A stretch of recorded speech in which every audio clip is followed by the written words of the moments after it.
আমার 7 মাসের সাথে আমি যে শাড়িটা পরবো সেই শাড়িটা রয়েছে আমার হাতে।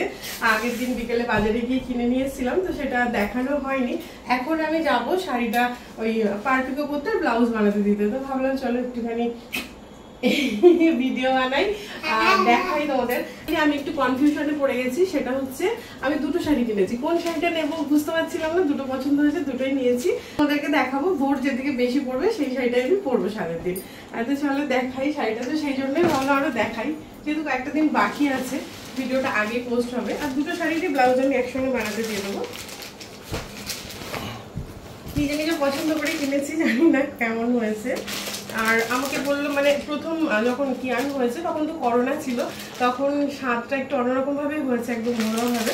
তো মনে হয় 100 জন মতন ছিল, বলো একটু ঘরোয়া ভাবে হয়েছিল। দেখো গান চালিয়ে দিল, দেখো গান চালিয়ে দিল। করোনা ছিল, অনেক রেস্ট্রিকশন মেনে 100 জন মতন ছিল আর কি। ঘরেই আর কি ব্যবস্থা করা হয়েছিল, গ্যারেজে খাওয়া দাওয়া হয়েছিল। যাই হোক সেদিন তো অন্যরকম ছিল, স্বাদ হবে সেই সময় ভাবাই যায়নি, তার মধ্যেও হয়েছিল। তো আর তখন শুনেছিলাম যে লাল শাড়ি পরতে হয়, তখন তো লাল শাড়ি কিনেছিলাম। তো এইবার আমার মা আমাকে বারবার বললো লাল হলুদের মধ্যে শাড়ি কিনতে হবে। তো আমার কাছে তো নতুন শাড়ি রয়েছে, আর সত্যি কথা বলতে আমি একটা খুব সুন্দর ডিজাইনার ব্লাউজ বানাতে দিয়েছি, এখন আনা হয়নি। তো আমি ভেবেছিলাম ওই শাড়িটা পরবো। একটা শাড়ি তোমাদেরকে দেখিয়েছি বেগুনি বেগুনি টাইপের কালারের, একটা ভালো শাড়ি কিনেছি। আমি ভেবেছিলাম ওই শাড়িটা সাথে পরে নেবো, কিন্তু বলছে না ওটা পরা যাবে না, লাল হলুদের মধ্যে পরতে হবে, অথবা লাল পরতে হবে, নালে শুধু হলুদ পরতে হবে। আমার ঠিক আছে চলো কিনে নিই। তো এই যে এই শাড়িটা নিলাম লাল হলুদের মধ্যে। এটা হচ্ছে আঁচলটা, এটা হচ্ছে কি বললো জানো, ভুলে গেলাম, কাতান, কাতান সিল্ক, খুব সফট। কারণ বেশি হেভি শাড়ি আমি পরতে পারবো না, আমার এমনিতেই জানো আমি একদমই পরতে পারি না হেভি শাড়ি, আর এই সময় তো আরোই না। এরকম হচ্ছে, ভালো লাগছে শাড়িটা। এটা হচ্ছে বডিটা, পুরো বডিটাই এরকম, আর আঁচলটা যাচ্ছে এরকম। বাবা গেল, খুলেই গেছে। তো কমেন্টে জানিও শাড়িটা কেমন হয়েছে। আর সাদের দিন ভেবেছি 8 করে পরবো, নাকি এমনি প্লেনও পরতে পারি। ওইবারে তো প্লেনই পরেছিলাম এমনি আঁচল ছেড়ে দিয়ে, তখন তো সাজগোজ কিছুই ছিল না, টেনশনে। তো এই হচ্ছে শাড়িটা, আর এই হচ্ছে ব্লাউজ পিস। ব্লাউজটা একদম লাল টুকটুকে এরকম পাড় বসানো আছে, আর একদমই মানে জড়ি নেই। দেখো এটা মানে খুব সুন্দর, মানে নরম একদম, শাড়িটা খুব সুন্দর, সেই জন্য আমি পছন্দ করে নিলাম। দুটো কম্পেয়ার করে কোনটা ভালো লাগছে কমেন্টে জানাবে, ঠিক আছে? আর এইটা মানে কনফিউজ ছিলাম যে কোনটা নেবো, কোনটা বেশি ভালো লাগবে। যদি বলে দুটোই দাও, আমার তো আমার শাড়ির দোকানে গেলে একটা কিনে ঠিক হয় না। যাই হোক, আর এইটা দেখো, আচ্ছা এটা সরিয়ে দিই বলো, তাহলে এই শাড়িটা না বোঝা যাবে না। একদম লাল টুকটুকে শাড়ি। এটার যে আমি কি নাম বললো ভুলে গেলাম। এটা একটা সিল্ক পিওরের। কেন আসেনি? এটার একটা পিওর, মানে পিওরের ওপরে, মানে সিল্ক, পুরো লাল কালারটা আমার এত পছন্দ। হ্যাঁ করছি তো তাড়াতাড়ি। এই লাল বা হলুদ আমার খুব পছন্দ, সেটা তো জানোই।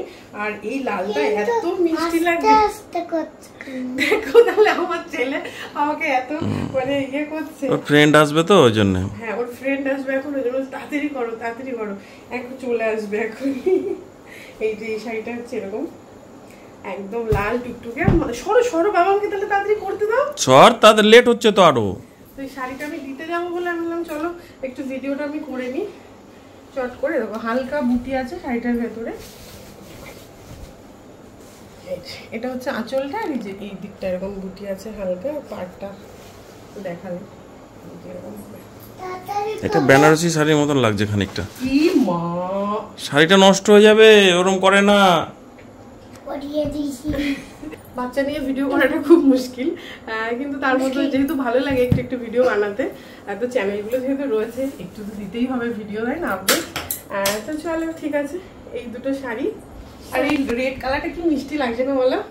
ক্যামেরা কতটা আসছে আমি জানি না, কিন্তু খুব মিষ্টি রেড কালারটা। এই দুটো হচ্ছে শাড়ি। এই শাড়ি দুটোর মধ্যে দাঁড়া আমাকে দেখাতে দে, সেটা ঠিক করে ভাঁজ করো। এই শাড়ি দুটোর মধ্যে কোনটা আমি পরবো স্বাদের দিন কোনটা পরবো, খুব বেশি দিন নেই আর স্বাদের, তো অবশ্যই তোমরা তো ভিডিও পাবেই স্বাদের ভিডিও। এইটা পড়বে, এটা এটা তোমার এটা বেশি ভালো লাগছে।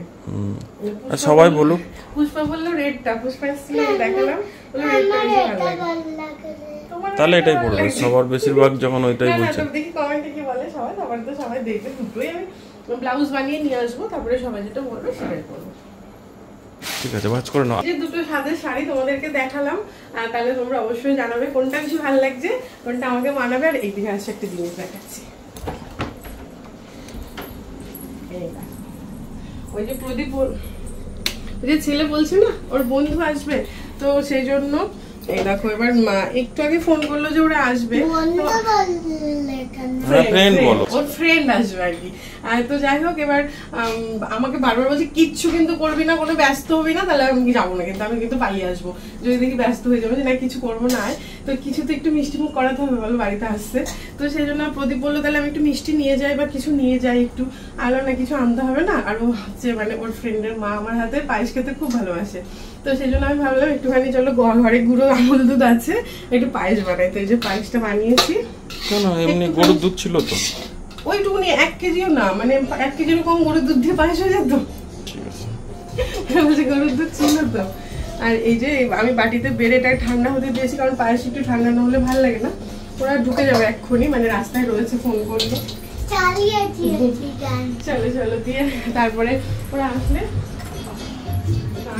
তারপরে যাবো শাড়িগুলো, শাড়িগুলো আমি আমার পাশের বাড়িতে আমি দিই, সেই জন্য একটু রাতের দিকে যাবো, অসুবিধা নেই। ঠিক আছে চলো, এই ব্লগটা বাপরে, এই ব্লগটা স্পেশালি আমার এই সাদের শাড়িটা নিয়ে আমি করলাম, যে শাড়িটার মধ্যে কোনটা বেশি ভালো লাগছে সেটা তোমাদেরকে দেখানোর জন্য। তো যাই হোক, চলো ব্লগটা এখানে শেষ করে দিচ্ছি। ছোট্ট একটা ব্লগ তোমাদের সঙ্গে শেয়ার করলাম, কেমন লাগলো জানিও। চলো টাটা, দেখা হচ্ছে নেক্সট ব্লগে।